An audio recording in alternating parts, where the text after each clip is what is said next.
This is Microsoft's M1 moment. Let me explain. Back in 2020, the release of the Apple MacBook Air M1 was really a turning point for MacBooks. The M1 MacBook Air was substantially different than any Intel machine before it, and beforehand, Apple had a lot of problems with heat dissipation, fan noise, and performance for the price. The M1 changed all that.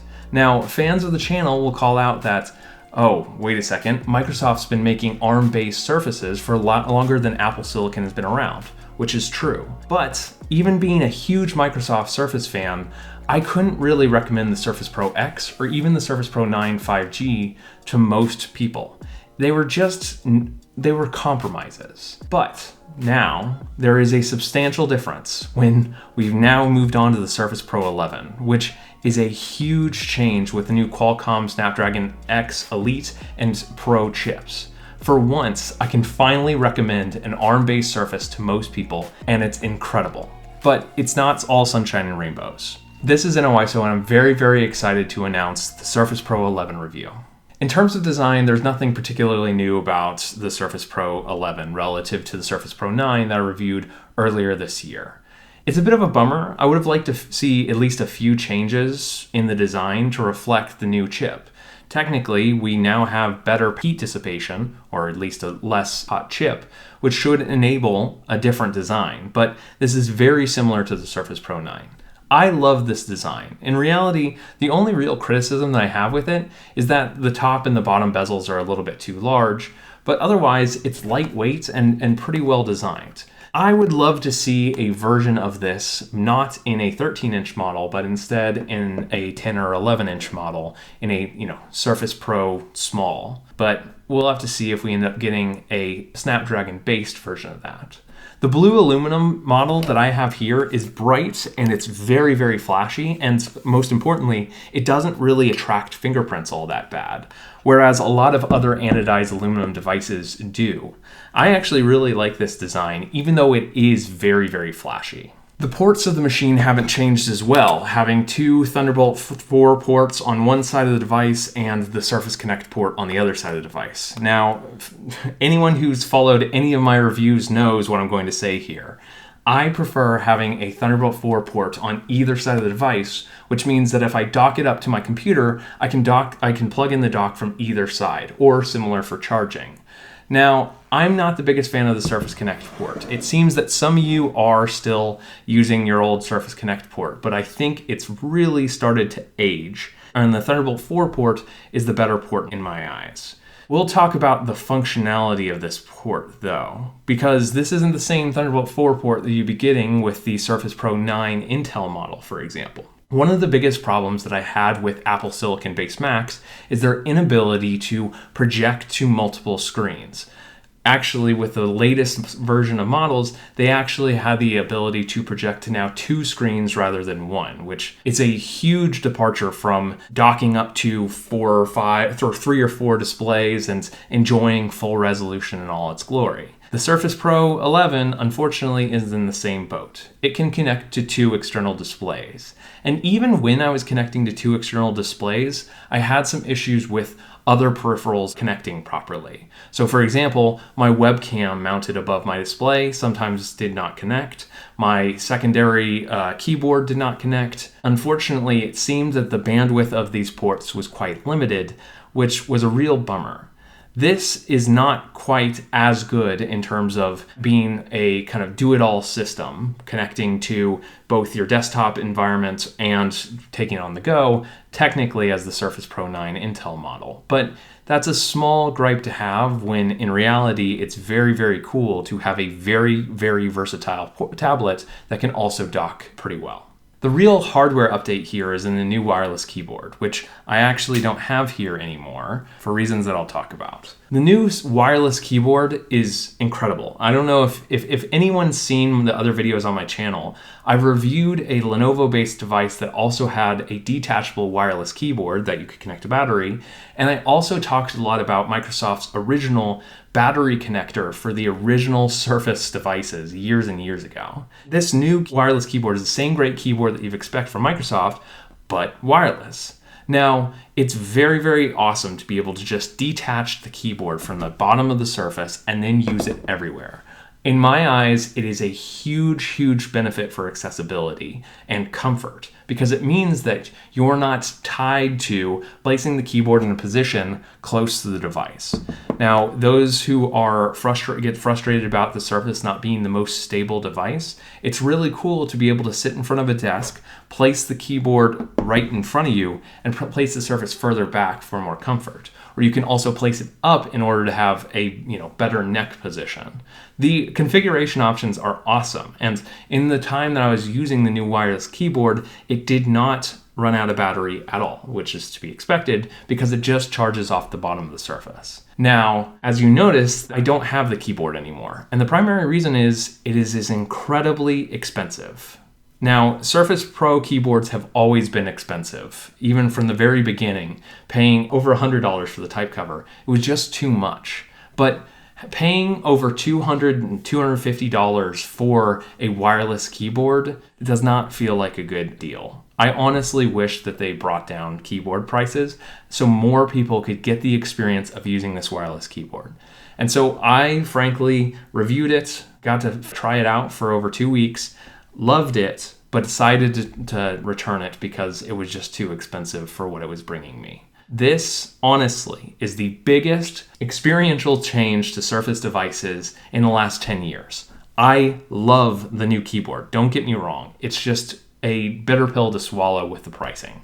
Now, outside of that, the Surface Pro keyboard is just like the original type cover that you've been getting on Surfaces for years now. Now, this is my type cover that I've had, I think, since the Surface Pro X, and I love it.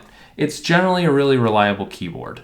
This is the cheapest one, so it feels cheaper. It doesn't have the Alcantara surface, but everything else about it is very nice. I love the keyboard's configuration. I love the trackpad being very smooth. Now, the only real difference that I'll state with the other keyboard is that it does connect via Bluetooth, so there is a microscopic amount of actual delay or latency of keystrokes, so I wouldn't recommend gaming on that wireless keyboard.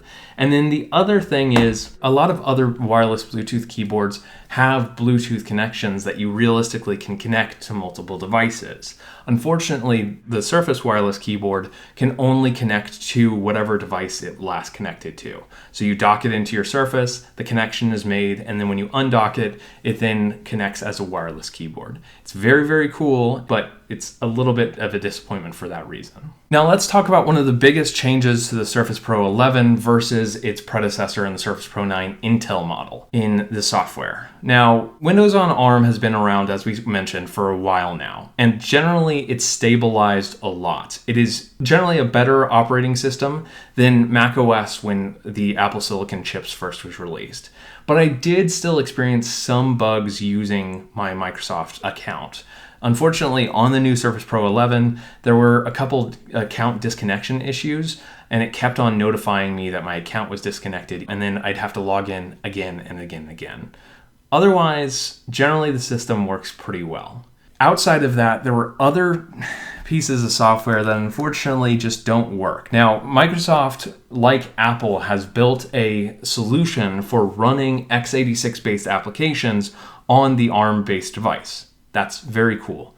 Most x86-based applications run very well, and I couldn't tell a distinct benefit or difference in speed between running the Surface Pro 11 and running the Surface Pro 9 Intel model.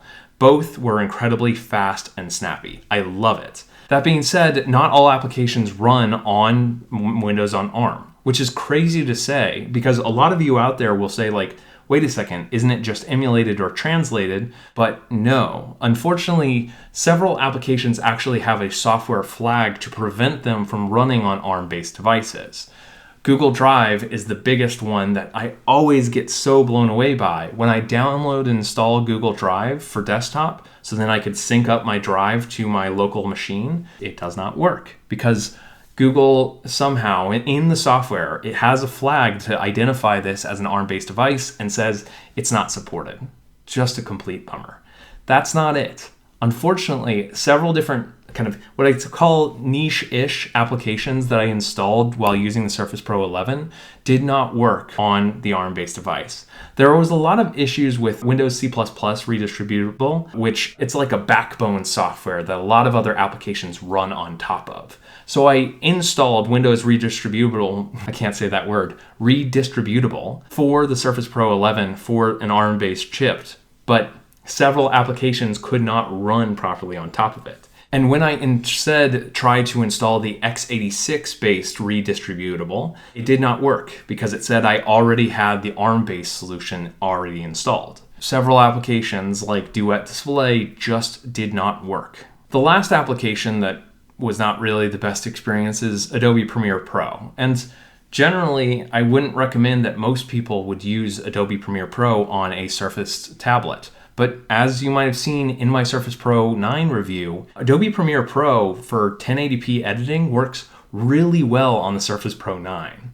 And unfortunately, now, even though Adobe does enable you or allow you to install the x86-based Adobe Premiere Pro on the Surface Pro 11, it's not a good experience. It's significantly worse working through the translation or emulation layer. I really can't wait until Adobe actually releases a version of Premiere Pro for ARM-based devices, which they are currently working on, but I'm pretty sure they said that years ago when either the Surface Pro X or the Surface Pro 9 5G was released. Don't come into this expecting it to run every single niche application that you want to through the x86-based translation layer very well. It is very much targeted towards ARM-based applications. Now, the biggest ARM-based application that I use now is Google Chrome.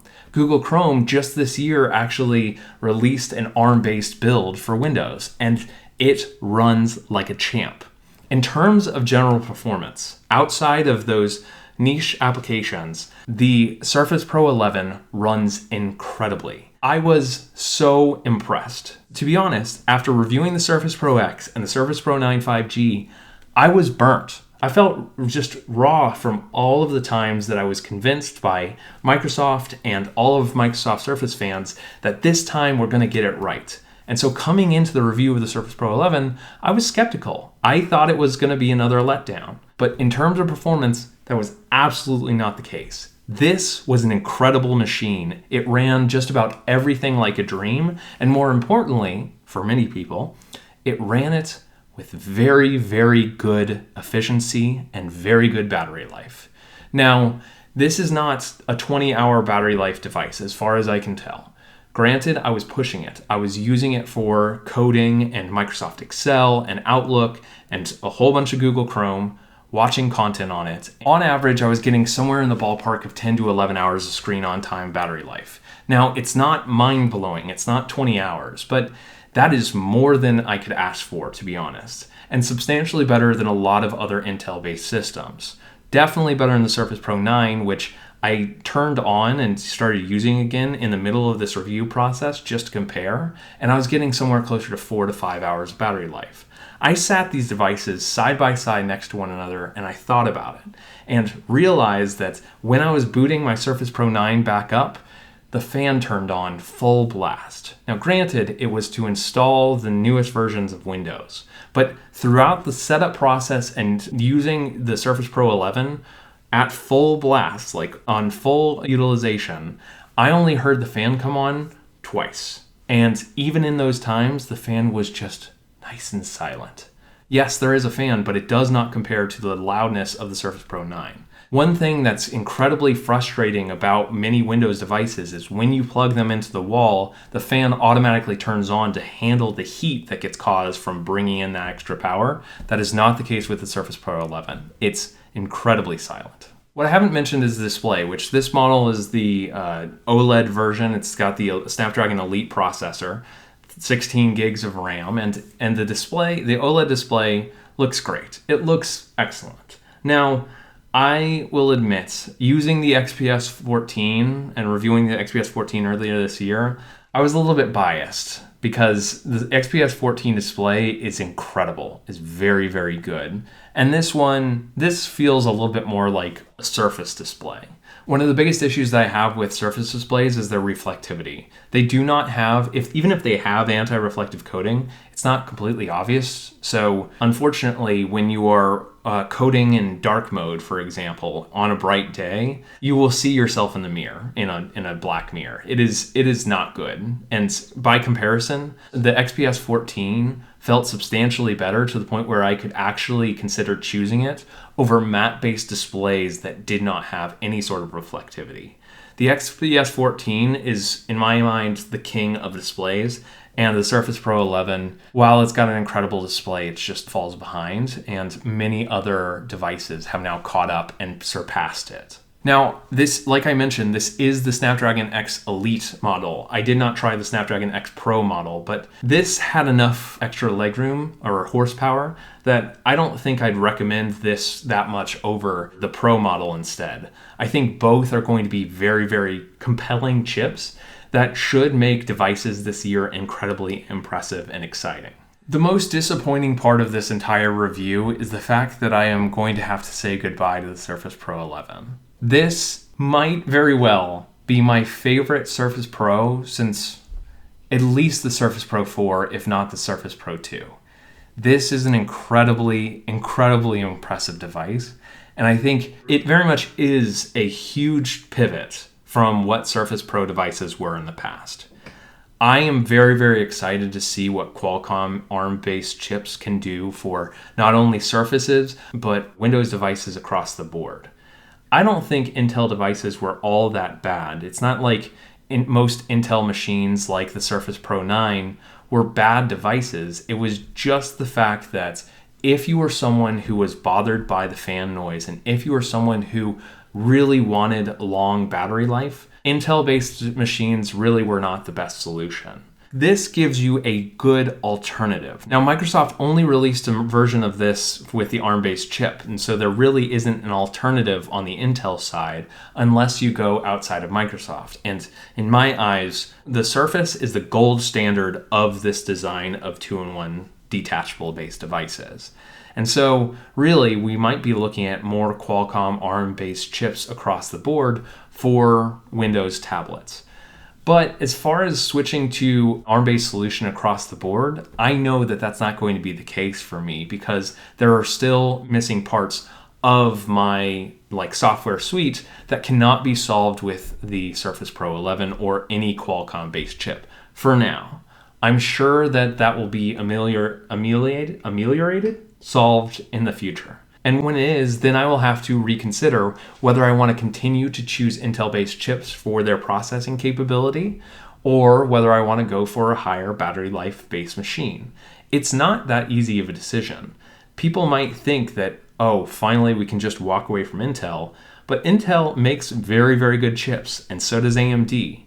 They are very compelling for good reason, and I am glad that now we have an alternative. Now we have options. So if we want a computer to run more like the Apple Silicon-based M1 Mac, we now have it. Now, personally, it will be very hard to say goodbye to this, but I kind of have to.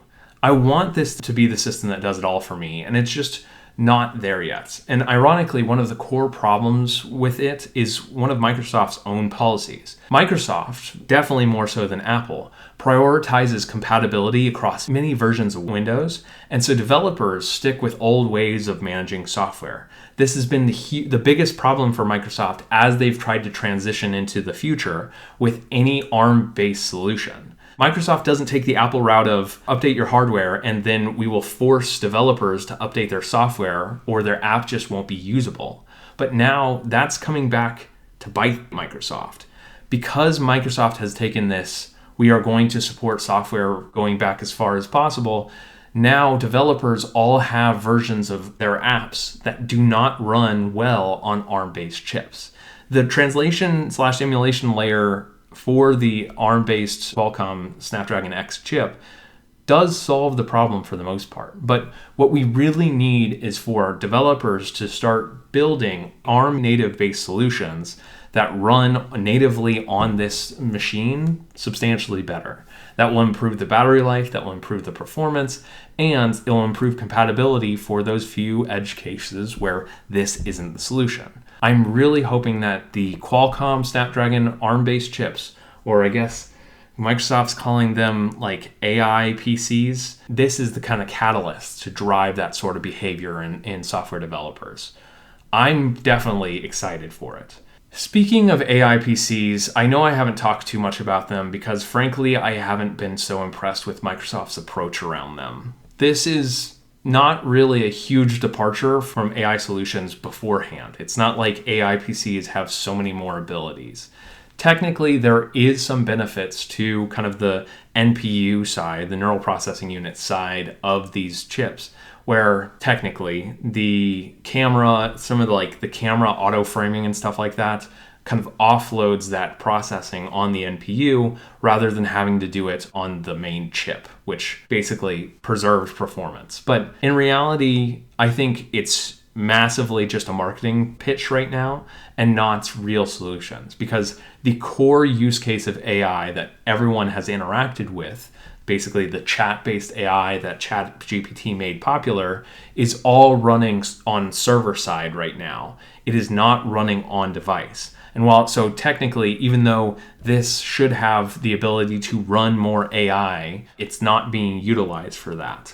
Microsoft Copilot is still being run server side. And in my eyes, Microsoft Copilot is still a substantially worse solution than the equivalent model in ChatGPT. And so I could not recommend this on the basis of being an AI solution. Technically, there are other AI-based applications that are meant to run on this machine, but they do not run on the device hardware so far. They're still server-side, like any of the AI image generation, for example.